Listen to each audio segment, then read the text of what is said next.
முதலமைச்சர் செல்வி ஜெயலலிதா ஆணையின் பேரில் தமிழகத்தில் 1808 நேரடி கொள்முதல் நிலையங்கள் மூலம் நடப்பு பருவத்தில் நெல் கொள்முதல் செய்யப்பட்டுள்ளதாகவும் ஊக்கத்தொகையாக 14 லட்சம் டன்னுக்கும் மேற்பட்ட நெல்லுக்கு 105 கோடி ரூபாய் ஊக்கத்தொகை வழங்கப்பட்டுள்ளதாகவும் சட்டப்பேரவையில் தெரிவிக்கப்பட்டுள்ளது.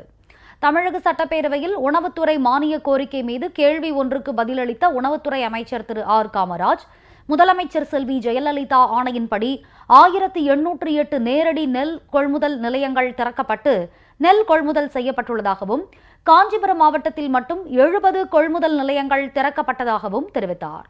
மேலும் தேவைப்படும் இடங்களில் கொள்முதல் நிலையங்களை திறந்து கொள்ள முதலமைச்சர் செல்வி ஜெயலலிதா மாவட்ட ஆட்சியர்களுக்கு அதிகாரம் அளித்துள்ளதாகவும் அமைச்சர் தெரிவித்தார். அம்மா அவருடைய ஆணையோடு நம்முடைய டெல்டா அல்லாத மாவட்டங்கள், இந்த 2 மாவட்டங்கள் சேர்த்து 1808 நேரடி நெல் கொள்முதல் நிலையங்களை நடப்பு கொள்முதல் பருவத்திலே திறந்தார்கள்.